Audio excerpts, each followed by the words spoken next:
Hello student, most welcome. लिखेंगे अपन आनंद मासिक पत्रिका अंक 9 के प्रतिलेखन संख्या 27 और 28 का डिक्टेशन लिखने से पहले इसमें आने वाले हार्ड वर्ड और वाक्यांश की आउटलाइनों पर एक नज़र डाल लेते हैं।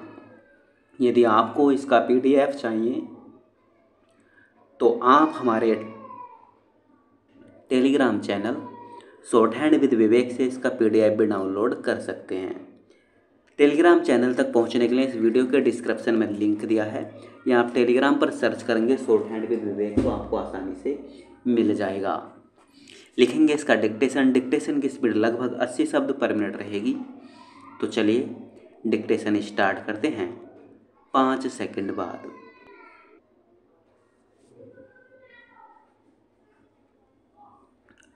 महोदय, माननीय सदस्य रोडेशिया को लेकर ठीक ही उत्तेजित हैं।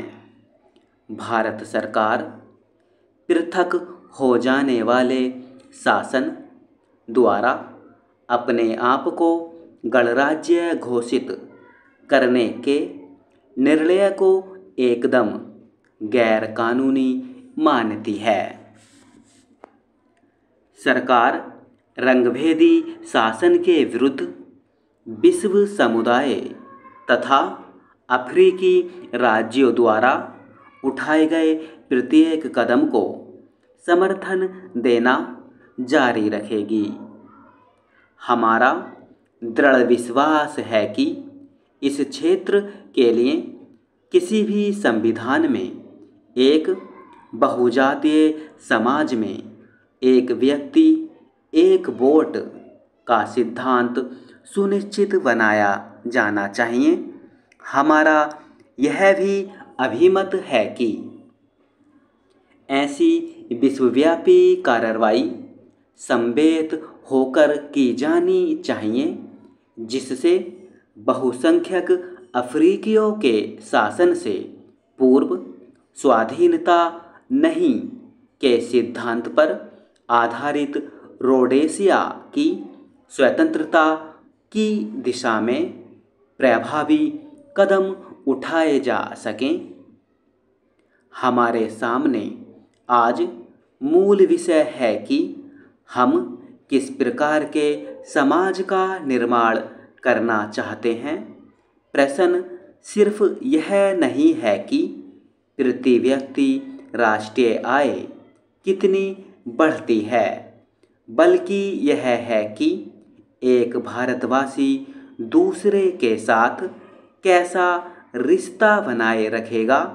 क्या वह अपने सभी देशवासियों को समान समझेगा?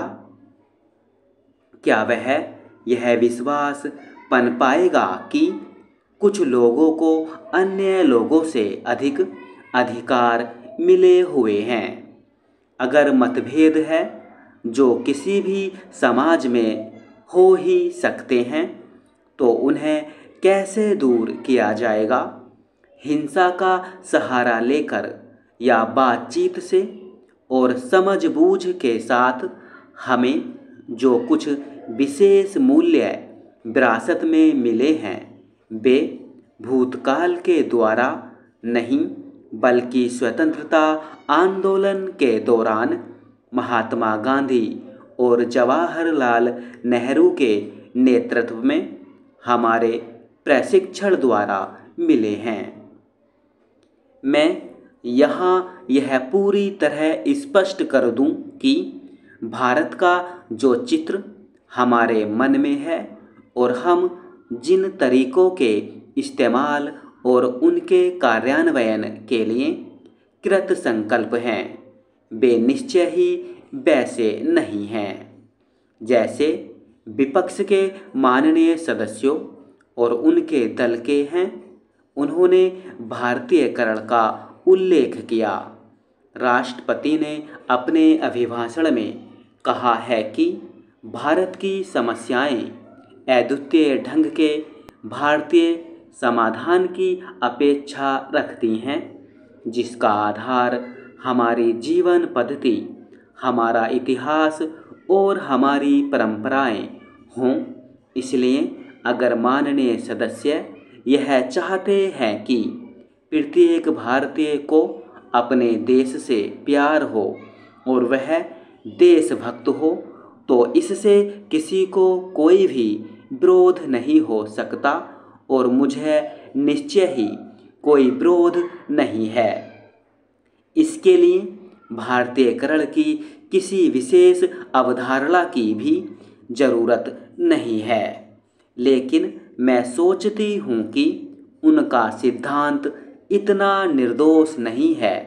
माननीय सदस्य किसी ऐसे उजागर नियम को प्रस्तुत करने के लिए अपनी शक्ति का क्षय नहीं करेंगे।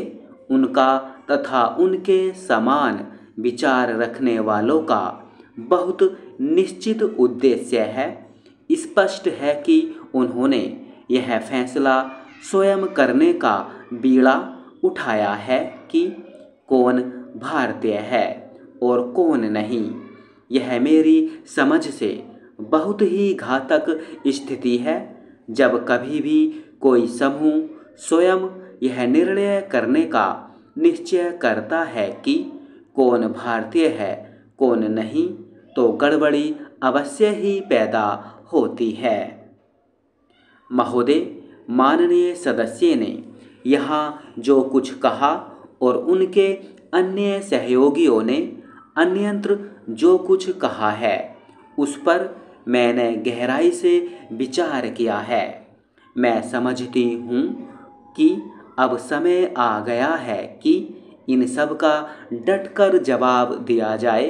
मैं कहना चाहूँगी कि किसी कथन की कसौटी यह नहीं है कि उसे हम स्वयं किस रूप में समझते हैं, बल्कि यह है कि हम जिस जनता के लिए वक्तव्य देते हैं उस पर उसका क्या प्रभाव पड़ता है।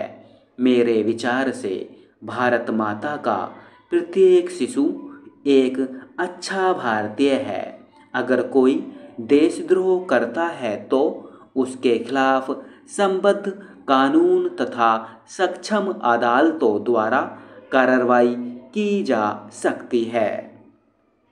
लेकिन यह काम किसी राजनैतिक दल या समूह के निर्णय के लिए नहीं छोड़ा जा सकता। जो लोग अपने देशवासियों के भारतीयकरण की वकालत करते हैं, उनका वास्तविक इरादा किसी भी राजनैतिक दल या समूह की किसी भी वाचालता द्वारा नहीं छिपा रह सकता। मैं बहुत स्पष्ट रूप से कहना चाहती हूँ कि उच्चतम न्यायालय के प्रति हमारा सम्मान संपूर्णतया है। वास्तव में इस देश के प्रत्येक निवासी को न्यायपालिका के प्रति सर्वोच्च आदरभाव रखना चाहिए। न्यायालयों के अधिकारों की स्पष्ट व्याख्या संविधान में की गई है। यहाँ तक कि शासन के तीनों ही भाग, विधायिका, न्यायपालिका और कार्यपालिका, संविधान को बनाए रखने के लिए कृत संकल्प हैं। लेकिन महोदय, संविधान ने ही हमें कतिपय निर्देशक सिद्धांत भी दिए हैं। उन्हें कार्यरूप देते हुए निर्वाचन संबंधी कठिनाइयाँ उठ खड़ी हो सकती हैं। यह कोई नई बात नहीं है। हम पहले भी इस स्थिति से गुजर चुके हैं।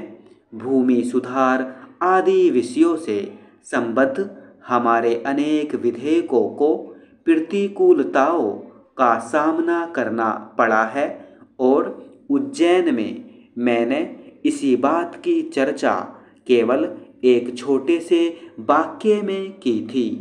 लेकिन जब कभी हमारे किसी अधिनियम को असंवैधानिक घोषित किया गया है, तब हमने संविधान की सीमा में रहते हुए सुधार के उपाय किए हैं, क्योंकि प्रत्येक सजीव संविधान में यह क्षमता निहित होती है कि वह बदलती हुई ज़रूरतों और इतिहास की नई ताकतों का समुचित प्रत्युत्तर देता रहे। जैसा कि मैंने अपने भाषण के आरंभ में कहा, अब पूरे विश्व में और हमारे अपने देश में परिवर्तन की गति पहले से कहीं ज़्यादा तेज है। यदि एक ऐसी बात है जिस पर हमारा कोई नियंत्रण नहीं है, अब जो परिवर्तन आ रहे हैं वे प्रौद्योगिक और वैज्ञानिक कारणों से प्रेरित हैं। लेकिन गत वर्ष हमारे लोगों को ऐसा प्रतीत होने लगा है कि भारत में परिवर्तन की लहर कुछ दिशाओं में धीमी हो रही है। इसी कारण से बहुतेरे लोगों के मन में अशांति और क्षोभ पैदा हुआ, विशेषतः नौजवान पीढ़ी के अंदर। अब हम फिर ऐसी स्थिति में हैं कि आगे बढ़ सकें। ऐसा कुछ नहीं कहा जाना चाहिए जो हमारे लोगों की अग्रगति को रोके, जो उनके मानस में संदेह के बीज बोए या उन्हें उनके निश्चित मार्ग से विचलित करे।